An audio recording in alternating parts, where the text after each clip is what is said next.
Hello friend, welcome back to our channel. This is Ashish. चलिए देखते हैं कल मार्केट कहाँ मूवमेंटम कर सकता है, कौन से लेवल इंपॉर्टेंट है। जैसा कि हमने यहाँ पे कल के वीडियो में यहाँ पे क्लियर वे में प्लान किया था कि यहाँ से कंटिन्यू क्या हो रहा है कि एक अप ट्रेंड चल रहा है। यहाँ पे हमको क्या देखना है कि नीचे से यानी कि 42,030 के नीचे जब तक बैंक निफ्टी नहीं निकलेगा तो हम यहाँ पे क्या करेंगे, एग्रेसिव होके यहाँ पे शॉर्ट नहीं करेंगे।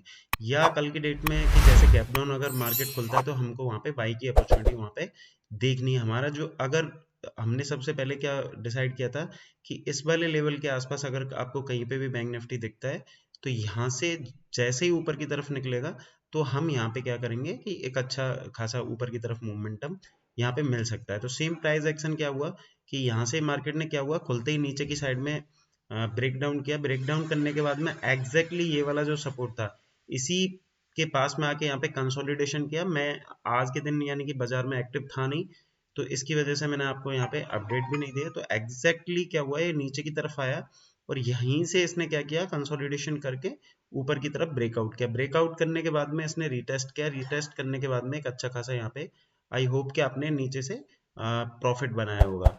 तो कल के सेशन में हमारे लिए क्या इंपॉर्टेंट होने वाला है वो हम यहाँ पे प्लान करते हैं। यहाँ पे जैसा कि हमने डेली के चार्ट पे यहाँ पे समझने की कोशिश की थी कल की डेट में कि डेली के चार्ट में क्या होता है कि सपोज दैट कि ये यहाँ से बैंक निफ्टी नीचे की तरफ आ रहा है, यहाँ से इसने बाउंस किया, गैप अप ओपन हुआ।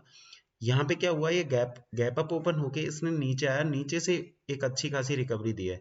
अब इसकी जो क्लोजिंग आई है 43,040 के आसपास यहाँ पे क्लोजिंग आई है। तो कल के सेशन में हमारे लिए 15 मिनट के चार्ट पे सबसे इंपॉर्टेंट चीज क्या होगी कि अगर बैंक निफ्टी यहाँ पे गैप अप, बहुत ज्यादा गैप अप खुल जाता है तो हमको थोड़ा सा अवॉइड करना है, फिर प्राइस एक्शन बनने देना है, उसके हिसाब से ट्रेड करेंगे।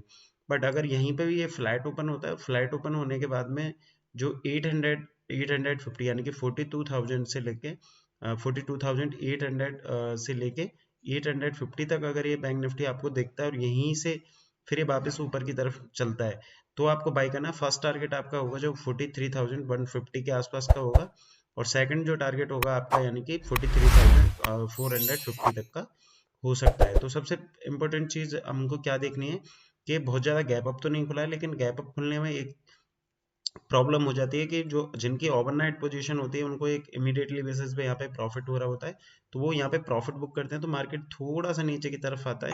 तो अगर इस वाले लेवल को नीचे आने के बाद में इस वाले लेवल को भी ब्रेक नहीं करता तो यहाँ से भी हम बाई की अपॉर्चुनिटी यहाँ पे देख सकते हैं। बाकी के जो भी बैंकिंग सेक्टर है उसको एक बार नजर में रख के, तो हमको plan of action sell side में बिल्कुल भी नहीं रखना है। अगर सेल साइड में कुछ बनेगा तो मैं आपको टेलीग्राम चैनल में अपडेट कर दूंगा, जिसका लिंक वीडियो के डिस्क्रिप्शन में है।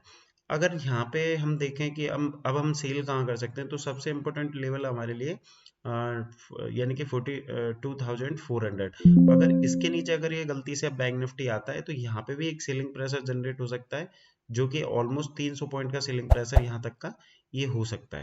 तो फ्लैट ओपन हो और ऊपर की साइड में ब्रेक कर रहा है तो हम वहाँ बाई करेंगे। थोड़ा सा गैप डाउन ओपन हो 100-200 पॉइंट तो यहाँ से भी हम बाई करेंगे। लेकिन अगर बहुत ज्यादा गैप डाउन ओपन हो जाता है ऊपर की तरफ, इसको एज ए रेजिस्टेंस फेस करता है, तो हम यहाँ पे सेल की अपॉर्चुनिटी देखेंगे। बाकी का हम निफ्टी में हमने यहाँ पे प्लान किया था कि अगर निफ्टी यहाँ पे अराउंड इस वाले एरिया के आसपास कहीं पे भी यानी कि 18,975 का हमको स्टॉप लॉस डाल के यहाँ पे बाई करना है। तो एग्जैक्टली ये इसी लेवल पे यहाँ पे ओपन तो यहाँ पे हुआ, नीचे की तरफ आया और यहीं से आपको एक वन वे ऊपर की तरफ मूवमेंटम यहाँ पे मिला है।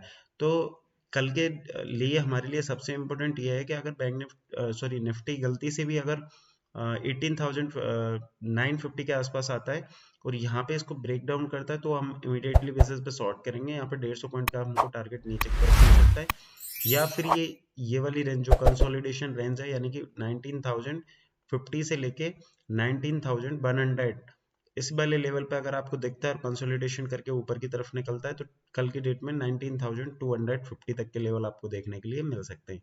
सेम बहुत ज्यादा गैप अप ओपन होता है, गैप अप ओपन होने पे वही ओवरनाइट सिचुएशन की मैंने आपको जैसा कि बैंक निफ्टी में बताया, तो वो सीलिंग प्रेशर यहाँ पे आ सकता है प्रॉफिट बुकिंग का। तो इस वाली जगह पे अगर फिर आके रुक जाता है तो यहाँ से अपन बाई कर सकते हैं। तो इन चीजों पे देखते ही हमको ट्रेड करना है। आज के लिए इतना ही। Thank you.